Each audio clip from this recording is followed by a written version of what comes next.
Welcome to Breakpoint, the ServiceNow Developer Podcast.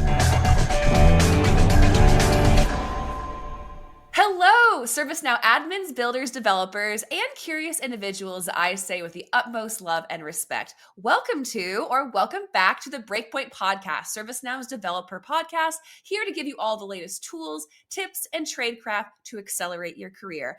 My name is Lauren McManaman. I am your host for today, but lucky for me, I am never alone on these podcasts. I am always accompanied by some of the most amazing members of our ServiceNow community. So let's welcome to the podcast, Mr. David Murch. How are you doing today? Doing very well. How about yourself? Well, you know what? I'm doing a lot better. A little bit of background baseball on this episode. We were supposed to record about a week ago, and I got ultra mega COVID. So if I'm a little sniffly today, I apologize for any of those like really big audio files. If any of that, it's totally on my behalf, but I'm feeling a lot better and super excited to be recording with you here today, David. Good to hear that. I'm looking forward to this conversation as well. Awesome. Well, let's kind of tee up the conversation. Let's start, we both have the pleasure of working for ServiceNow. So let's talk about your role as one of the inbound product managers here. Yeah, so I joined ServiceNow just over 6 years ago, and I've been on the same team the entire time. So I'm on the mobile platform team.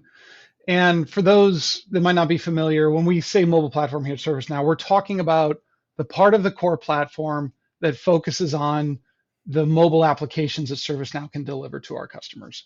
Yes. It's a complete, it's a low code, no code platform. You can build a complete mobile app without needing to code, although we have advanced capabilities with like scripting and things like that kind of let you do a little bit more.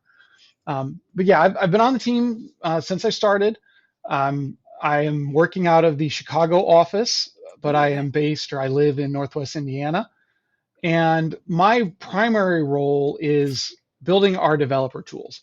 So we've got a suite of tools: mobile app builder, mobile card builder, mobile publishing. And I work with the team that has designed, developed, and released those products, over the last 5-6 years. Our primary goal is to make mobile platform configuration and development as easy as possible. And we've been working our way towards that goal. And it's one of those never-ending targets that we're always trying to improve on. Well, it's been so interesting to see how the mobile landscape has changed. I'm similar to you. Like I've worked at ServiceNow a bit long. And so I've seen, initially the mobile app was just like, hey, we can show a form and a list on the app, but you always have to be online. You can never, ever, ever do anything offline. But it was an app, it worked, but it's been radical to see it transform into not only something that, you see with like field service providers using more heavily with like the offline capabilities and basically using what like a phone would add to a use case, but also see it transform into its own existing well-branded application. Like these apps I've been on ServiceNow mobile apps before not knowing they were our own mobile apps, which is a huge credibility to how well we can become enmeshed in these corporate brands nowadays with all the functionality your team delivers on. Yeah, and that's all through the power of our mobile publishing product, which is again one of the builder tools we have. It's an admin tool, but it lets our customers take our core capabilities for mobile, but put their custom branding, their own logos, their own colors, and even renaming it in the App Store and doing the distribution that they want through the iOS and Android app stores. It's been very cool. So prior to joining, so you've been here 6 years. It's quite a bit a long time now. But prior to joining ServiceNow, were you also doing mobile tooling for developers, or is this a new frontier? Yes and no. So I've actually got a background in mechanical engineering. No way! And very cool. Yeah, I started my career in technical sales for a large industrial automation company. And very quickly realized I did not want to be in sales. It was not as much engineering and more sales than originally pitched. So I pivoted. I found a small company on the south side of Chicago that was building safes. No way, really? metal box with a lock on it, right? Yeah. But the work I was doing there was around computer controlled money counting safes. So so we were counting money as it was going into the safe, transmitting that data to armored car companies before they came and did the pickups. So it's kind of like a closed loop ecosystem for money transmission and banking. Fascinating.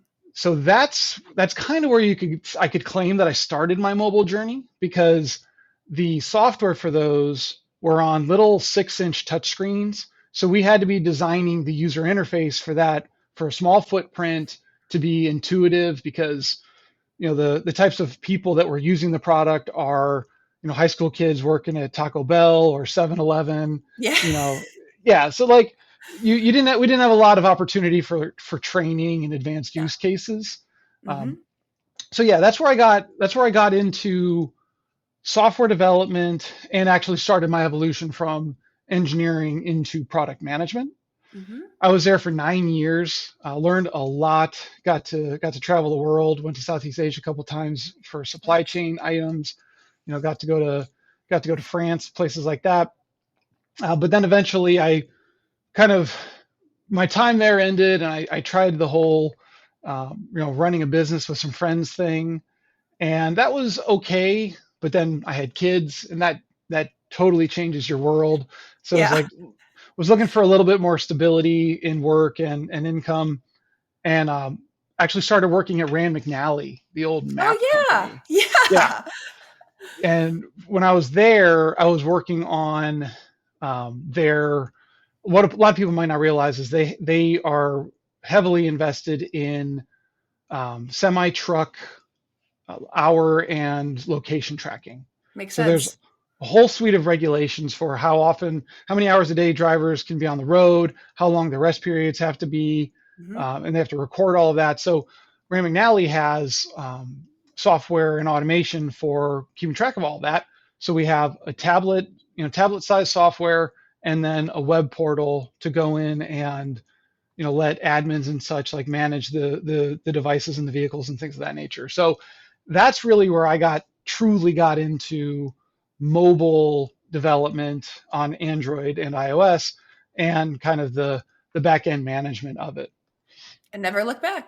And stuck Nope. with it until now. Nope. Well, that's awesome. That's a fascinating work history to see how it's pivoted and changed. Yeah. But also, there's like a through line kind of through all of these, engagements that you've had. Yeah. Do you also, any fun personal hobbies or interests outside of the big corpo machine? Yeah. No, I do. I love being outside. I'm a bit of a, I've never let go of the mechanical engineer handyman side of me. I grew up in a small town, and my parents owned a hardware store. So I like tinkering with things. I like trying to, fix stuff that I can. I love being outside, camping, hiking, hunting, that sort of stuff. But I think the most interesting thing is probably my newest hobby. Do tell. I'm 44 years old, and I just bought my first skateboard. No way. Yeah. Are you kidding me? That's awesome. What made you get into skateboarding? My daughter. Oh, that's fun. Yeah. She's 6, and our town opened up a skate park about a year and a half ago. Yeah. And she was asking about it, and then we found out that the Parks and Rec district was doing skate lessons. So she's been through 2 months of skate lessons, and I kept taking her there and watching. I was like, this would be an opportunity to spend time with her, and probably would be good for me from like a balance perspective, a keeping young perspective. So yeah, I got a skateboard about a month ago, and her and I'll take her to her lessons, and then we'll hang out a little bit afterwards and have some daddy-daughter skate time.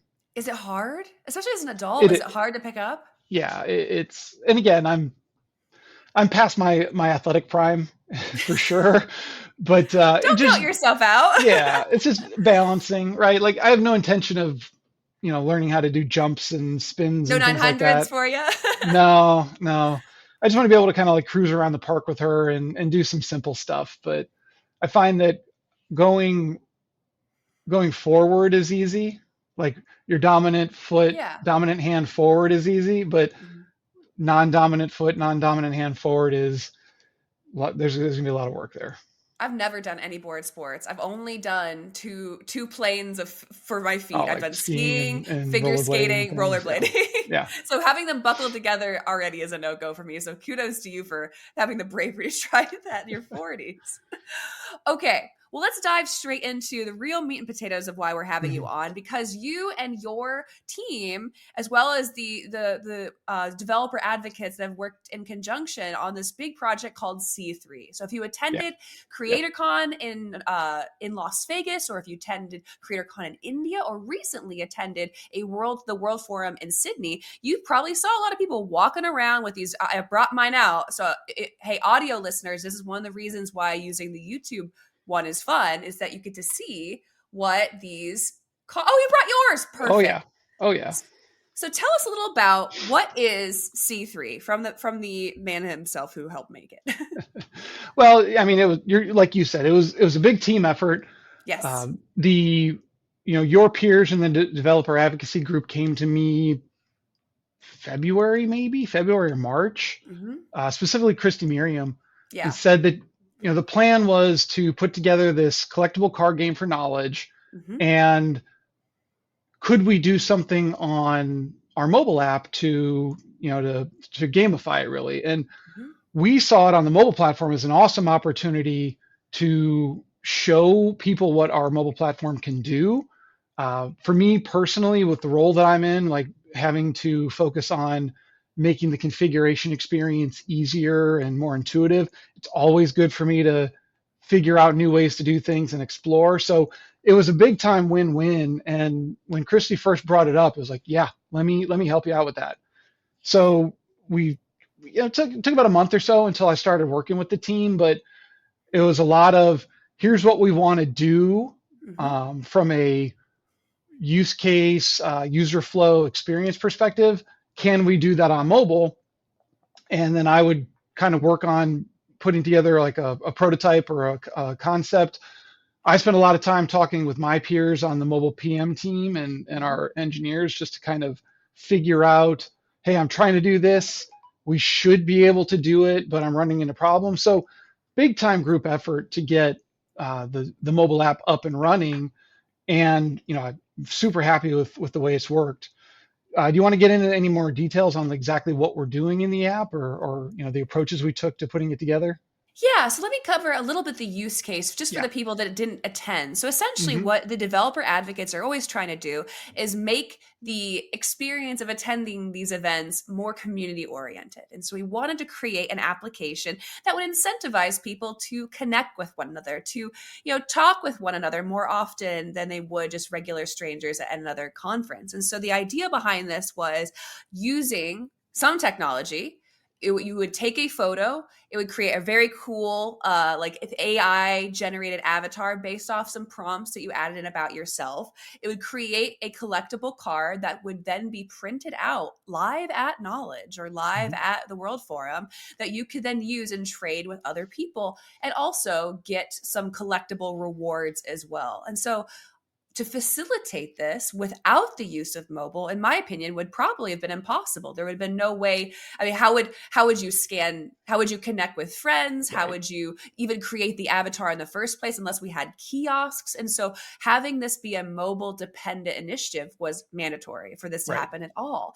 And what I think was really wonderful about it too, is that it leaned on what mobile applications uniquely add to a use case. Because think about all the technology that exists in the palm of your hand that isn't as accessible even on a laptop. So if you're walking around with your laptop, what are you going to do? Use your laptop camera? No, it's silly. So having the offline capabilities for the ridiculously bad Wi-Fi we always have at conferences, having the ability to take multiple selfies or import one that they liked personally from a set that they liked, and also the ability to use QR codes and things like that. So it was really, really wonderfully done. And also what I couldn't believe was how quickly it all came together. Like you said, it started in February. The conference is in May. All this though had to be done by April because we had to have specific things ordered. We had to know what, the cards looked like and talk with the manufacturer of those. So first of all, I wanted to start with saying a huge, huge, huge kudos to both you and my teammates that worked on this project, because it really came together beautifully. It was really fun to participate in. Yeah, it was really fun to build, and it was a lot of fun at the show. I would agree with that 100%. Yeah. Well, tell me about the back end for the mobile aspect, because I've talked about the use case a lot, but not necessarily how this all kind of comes together. Right. So, the technical side of it is we have the back end data, right? So the user profiles, the images that they selected, the avatars that got generated, and then there was also a table for the interactions.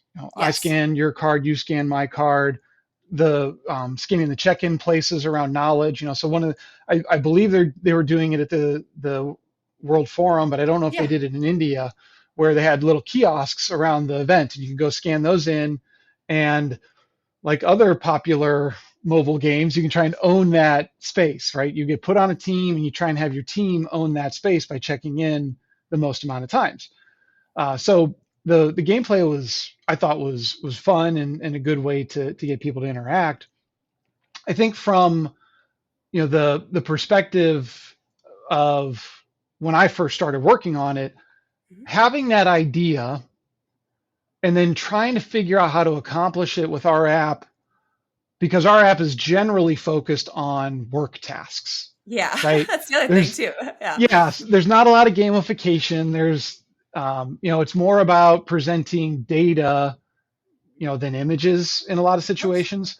Yeah. So it's one of those where theoretically it's all possible, but I nor any of my teammates or anybody on the mobile platform team had ever put together an app in that context with, I guess, like the styling and the the styling, the look and feel, that sort of thing. So it took a little bit of deconstructing to figure that out, and it took a lot of good back end work to make sure that the the unlocks that you could get, that data was working in the background, that the images looked good, that we had them optimized for a mobile app as well.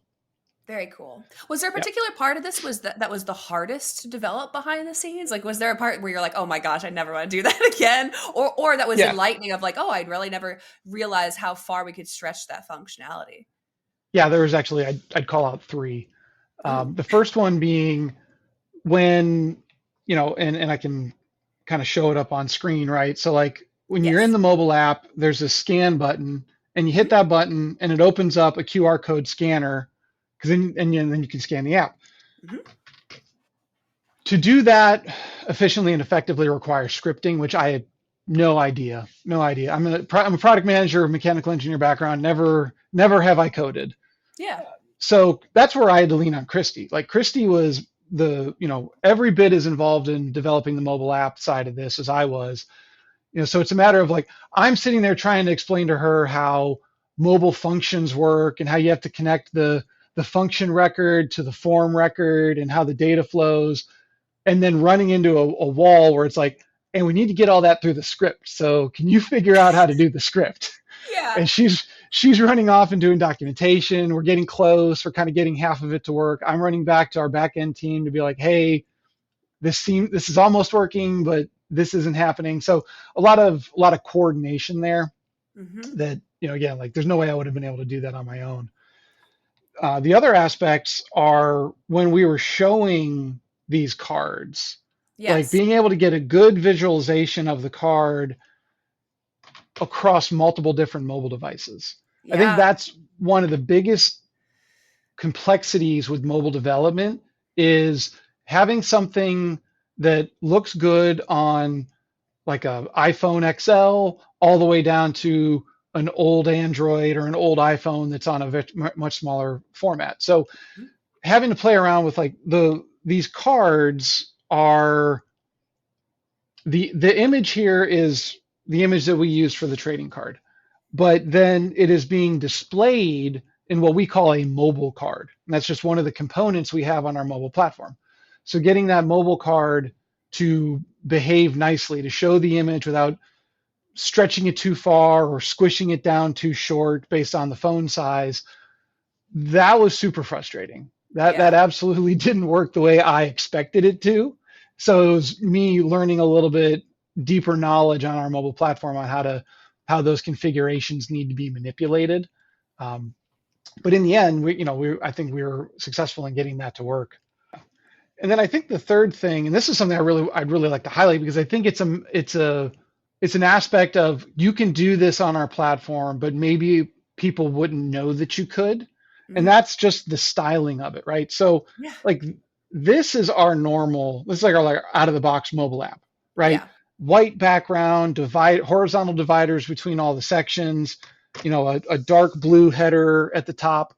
And Looks like then ServiceNow. Yeah. It it is looks, yeah. exactly, it looks just like ServiceNow, but that is what we put out, right? It's a much, everything's blue, dark blue, a flatter design. We don't have those dividers in there. And that was another thing where it's at the start of the project, I knew it was theoretically possible, Yeah. but I had never done it before.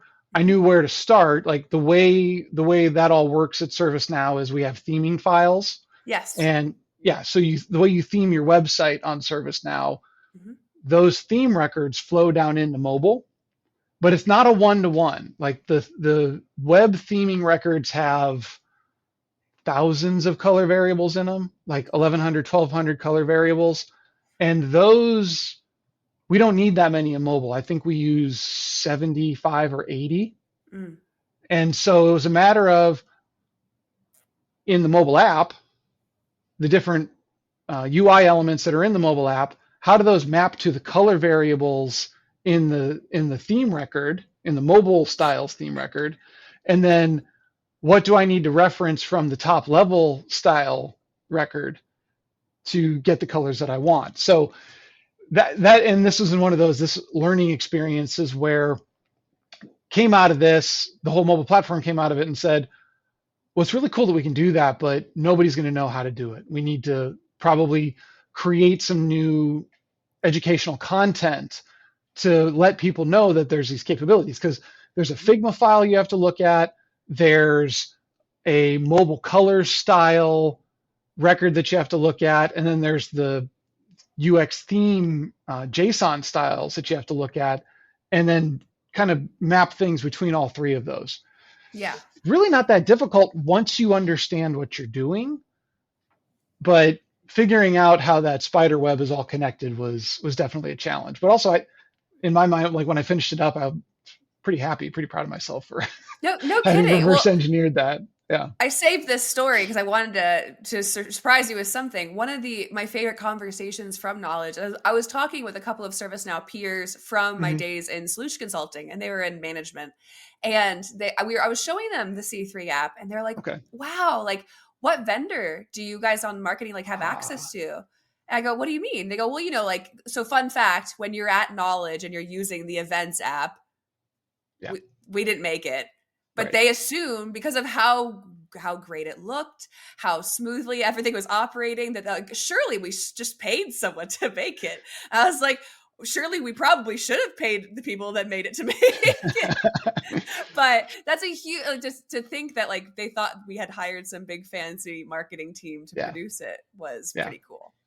And I think that also highlights the challenge that we always have about what ServiceNow can do. The platform is so powerful.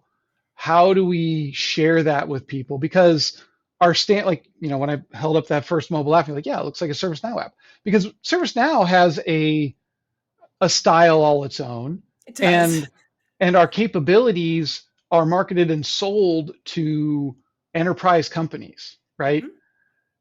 But our platform is built to be able to do to provide those capabilities to companies across so many different industries that have so many different requirements for their own styling, their own look and feel, all that our underlying platform has the capability to handle all of those.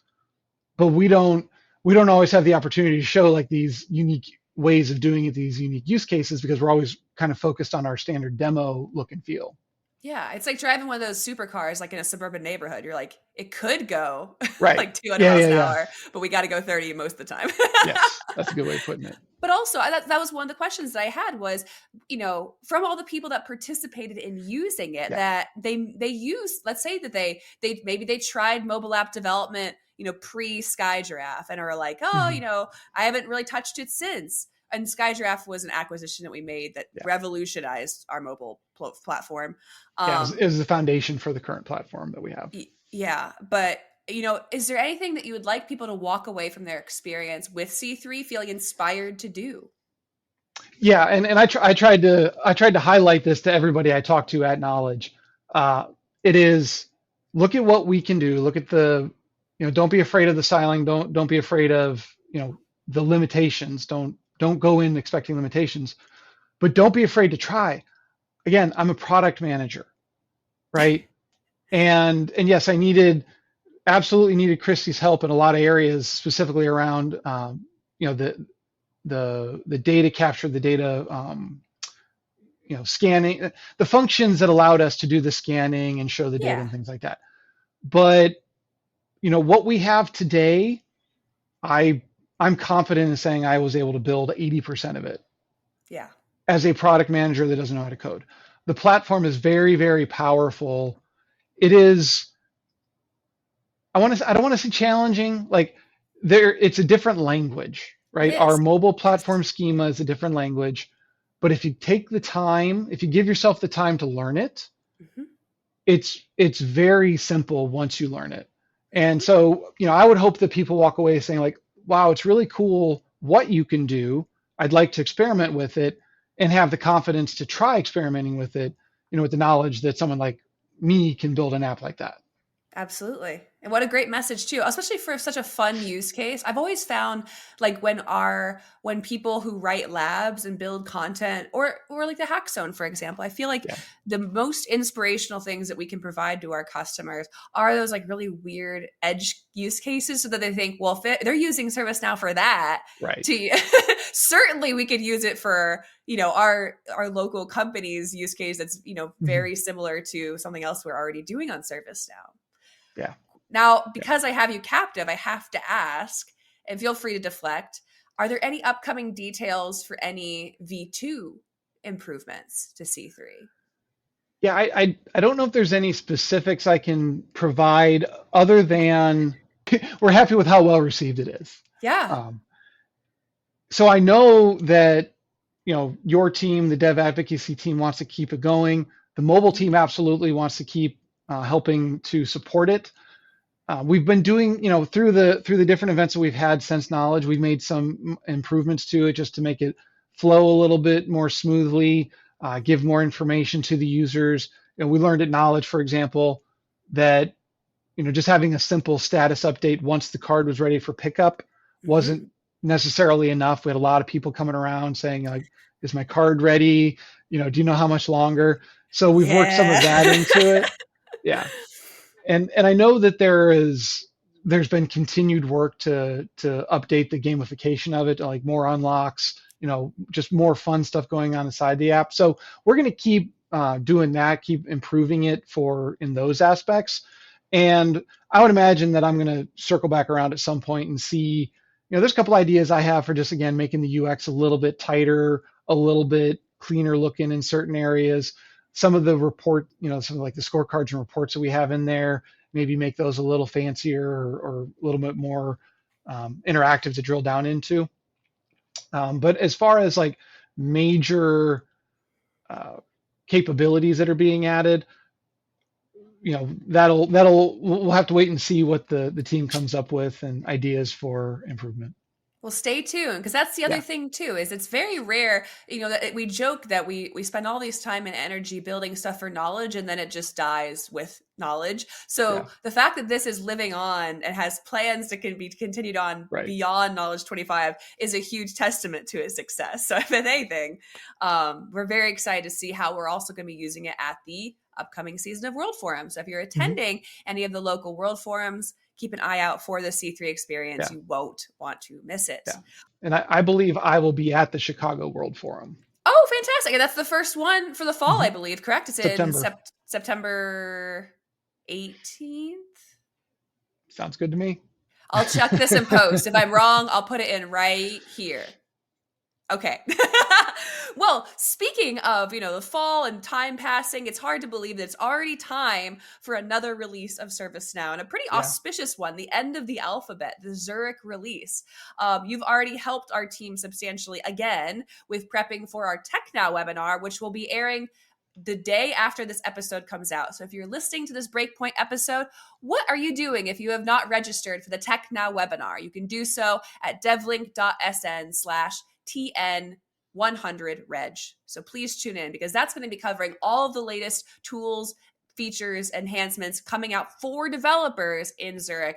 And there are a whole host of them coming out for both the mobile app builder as well as the mobile SDK. So Mhm. let's start at the kind of the top level. As a product, from a product management standpoint, I always sense there's kind of like a theme to a release. So is there kind of like a prioritized theme for all the facets of mobile this time around? Yeah, you're connecting there because on the mobile platform side. So again, there's what the platform can do, the capabilities that exist in the mobile application, and then there is what does the user experience inside the builder allow you to do, right? Yes. How easy is it to build those things? So from the mobile platform perspective, the theme for the last 2 releases really has been Gen AI, shockingly. Whoa, And, no. yeah. And improvement to our mobile forms. Yes. So we are constantly adding in more Gen AI capabilities, and essentially just we're mirroring or pulling in the web capabilities. So for example, like in Zurich, we've added Now Assist Enhanced Chat into the mobile app, agentic AI workflows in the Assist Chat, native assistant integration, and Now Assist Siri integration on iOS. Nice. So really, we're trying to make sure that if there's a Gen AI end user experience on web, that we're getting it into mobile, and we're trying to do that in real time. There's going to be a bit of a lag, but that's really what the focus is for Gen AI in mobile. Even in Yokohama and Zurich, and continuing forward. And then on the form side, right, we've been continuing to enhance the capabilities there to make our mobile input forms more robust and handle more use cases. So traditionally, it was a modal that would pop up, and you could fill in the fields. Maybe there was multiple pages, but you had to fill it in and submit it at the end. So in Yokohama and Zurich, what we've been doing to enhance that is being able to open up those forms as a complete page to fill out the entire screen. And I think that's a bigger deal when you're working on a tablet than it is on a mobile phone, just because you could get more into that space on the device. Yeah, like double the real estate. Yeah, exactly. But one of the big things is the ability to save your progress. So if you're filling out a form that is, say for one of the new use cases we've gone into is industrial connected workers. Somebody on a shop floor that is filling out a questionnaire for machine maintenance. And that questionnaire could be 20, 30, 40 pages long. They're probably not going to sit there and do it all in one fell swoop and hit submit and be done. They want to be able to save their progress. Yeah. So they can do that now. We have progress indicators that we've added in, it's like you're on page 5 of 10, those types of things. So we've also added the ability to get to have more descriptive information in those, right? So rather than just a list of inputs on the screen, more information about what each input is. Step instructions can be put in there. Again, this manufacturing, industrial use case, being able to break things into sections, just make it a little bit more organized for a workbook type experience rather than just I'm quickly filling in a form for an incident or a request. Yeah, the one thing too that I've seen consistently throughout mobile as it's improved is I feel like it's becoming less and less mandatory to be trained on the app. Right. I feel like more and more so it is pretty much, I can figure this out, by myself, or using, like you said, the helpful hints or anecdotes added in throughout the application to guide users through it. So hearing all that added in addition to what I was already feeling about its current state, I was like, wow, it's amazing to see. Yeah, I think we've been doing a lot of good work there. Do you have a favorite feature in Zurich? Well, like on the platform side, I like what we're doing with the forms. It's opening up more and more use cases. Just makes our mobile apps more capable of handling what our business units are looking for from a use case perspective. Pretty insane to have that amount coming. Is that all coming out with the general availability, or is that staggered across the store releases as well? Actually, that'll all come out in early availability. Woo! would love to hear that. Yeah, That's one of my favorite things about mobile is that also it is one of the features that you can play around with on PDIs. Correct me if I'm wrong. correct. Yep. Yeah. So Mhm. if you are really interested in all this functionality, all these inspirational stories you're hearing about mobile app builder and the mobile SDK, I highly encourage you to download a PDI, a personal developer instance. As of usually the day of early access, which is the same day we do Tech Now, Mhm. usually PDIs become available for the latest release. It might be a little bit delayed as well. It happened on Friday, the last release, instead of Thursday. But keep your eye out because you can test all these things that he just mentioned as soon as they are available. What Right. a blessing. Very, very Right. cool to have that availability. So, you had mentioned earlier, you'd asked about SDK, right? We Yes. do have an SDK for mobile that allows our customers to take ServiceNow data and bring it into their own bespoke mobile applications, right? Mhm. Not at mobile apps off the ServiceNow platform, but they've gone to a third party and had someone custom build them a mobile app. They Mhm. want to bring ServiceNow data in. So that's what our SDK is for. In the last release cycle, what we added in there was plug and play capabilities for Now Assist, through the SDK. So that's another big area, right? That's allowing us to get our Gen AI capabilities on the platform into our customers' apps if they're not using our ServiceNow apps. Yes. Yep. And then the other aspect, right, is again my heart and soul, which is the mobile builder experiences. And we've done a lot of good work there over the last couple of releases, and Zurich is no exception. So, for the developers out there that might be familiar with ServiceNow Studio, we have finished our integration with ServiceNow Studio, and you'll be able to access mobile app builder seamlessly there in the Zurich Awesome. release. We've also enabled the ability to turn on and off light and dark mode. So Ooh. as a developer, if you want to be working on your mobile apps in a dark theme rather than with the bright lights on of the light theme, we have that ability. And that's actually somewhat tied into another feature that we've added in the mobile app builder, which is the ability to show live preview representations of the mobile application inside mobile app builder. Yes. Now this is a big one, and this is like you're asking me what my favorite feature is. This is maybe 1A of 1A and 1B, but it's the ability, like you're working on, say for example, creating a list screen in mobile. Mhm. Right there in that right-hand panel that we've always had in mobile app builder, where traditionally we've just had static images of like representations of what you're putting together. Now, as you're building, you'll on that preview, you'll start off with an empty state that says, keep working on your configuration here, and we'll show you what you're going to get. And as you build it, that preview updates to give you a representation, like an actual representation of what you're configuring. So you'll be Yes. able to see what your list screen looks like without having to go to an emulator or pull out your phone and Yeah. connect to your instance. So I think that's one of the coolest features that we've added in a while, and we're going to continue expanding that going forward until we have previews for all the items, all the mobile components in Mobile App Builder. Nice. But I think what, again, 1A, 1B of favorite items is we've also added what we're calling web to mobile, a web Mhm. to mobile capability in Mobile App Builder. And so the idea there is if you've already built something in your web platform and you want the mobile equivalent of it in Mobile App Builder, or I'm Mhm. sorry, in your mobile apps, traditionally you could either import that basically as an embedded web screen, which isn't always the best experience on mobile. Like if you don't build that web screen specifically to be displayed on mobile, you're going to have some UI problems. Yeah. Or you could go manually rebuild it in mobile platform. But that creates its own overhead, right? You've now got a second thing that you've got to go build. And again, you got to learn our schema and all that. And we've seen that as a friction point for our customers. Mhm. I want to do it, but I don't necessarily have the developer hours to put towards it, learning something new, developing something new. So this web to mobile feature that we've added allows you to go pick that web item that you've already created Mhm.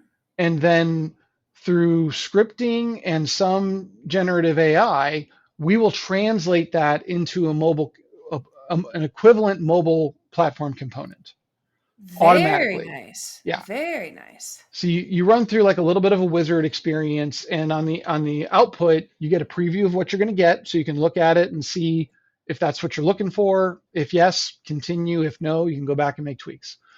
But we've started with the ability to take a web form and convert that into a mobile record screen.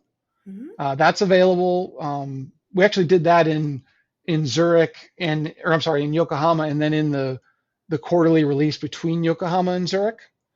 And in that quarterly release, we also added a capability to use Now Assist to generate mobile cards for you. Again, those mobile cards are some of the more complex things to put together. So, just by picking a web form that you've already created, now you can get an entire mobile component with the card created for you. And again, this is going to be one of the pillars of configuration simplification that we're doing in Mobile App Builder going forward. So look for more of that in the future, in the future releases.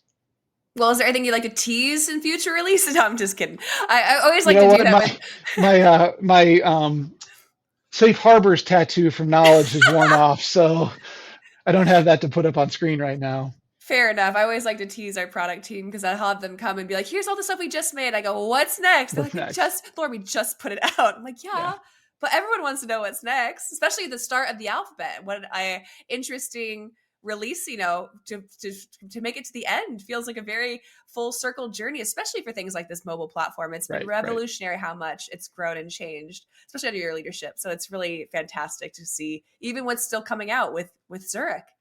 Mm-hmm. Now, thinking towards, people that are feeling very inspired by everything they've heard today, from C3 to all these new features coming out in Zurich, is there any place that you'd recommend really basic beginners to start their mobile enablement journey? Yeah, I would, the traditional is going to our product docs, and I'll definitely plug that. We've got, I think, a lot of good overview information there, and it really does have all the information you need to learn how to do the configurations, but also what our capabilities are. With that, though, I would recommend also getting onto YouTube and finding our Mobile App Academy series. Our outbound product manager, David Ha, has done a great job of building, a large video library on how to build our mobile applications. Another thing that I will sneak peek for you is we are in the process of working on some updated Now Learning content, or now ServiceNow University content. Yes. And so keep an eye out for that, because I think once that drops, that'll really be a good starting point. Even better. Love to promo ServiceNow University. That's a great new site. Absolutely. And anyone looking for the Mobile App Academy, that is on the Platform Academy YouTube channel. I will plug that in the description down below if you're listening to this on the audio podcast, as well as the actual YouTube description as well if you're watching on video. Awesome. What a fantastic episode, David. Is there any kind of final mentions that you'd like to make for today's Breakpoint episode? No, I appreciate the time. It's, we want to get our message out there, help people understand what mobile platform can do and that it is achievable. Might take a little bit of time to learn our unique dialect of ServiceNow, but once you do, there's a lot that you can do on the platform. Well, actions speak louder than words. I don't think anything speaks louder than this awesome C3 app that you've made in conjunction with my team. So again, huge hats off to anything that makes CreatorCon a better experience. I am a huge, huge, huge fan of. So thank you for all the extra work that you and your team did for that. And thank you, wonderful listener, for joining us here today. Don't forget to check out the other wonderful ServiceNow podcasts. You can find them at the ServiceNow community site. Subscribe to this podcast completely for free. You can get that at any place that podcasts can be provided, either Apple Podcasts, Spotify, what have you, or also on our ServiceNow Dev Program YouTube channel if you'd like the video version, which showcases these cool C3 cards. So don't miss out. To find out more about the ServiceNow Developer Program, head to developer.servicenow.com. That is where you can get your free PDI, and anything after Tech Now, you can get one in the Zurich release. Again, thank you so much. Stay hungry, stay humble, and I'll see you all in the next episode. Bye. Please let us know what you think about this podcast. You can leave feedback or ask questions in the ServiceNow community. For more great information on ServiceNow development, check out the ServiceNow Developer portal at developer.servicenow.com. Thanks for listening.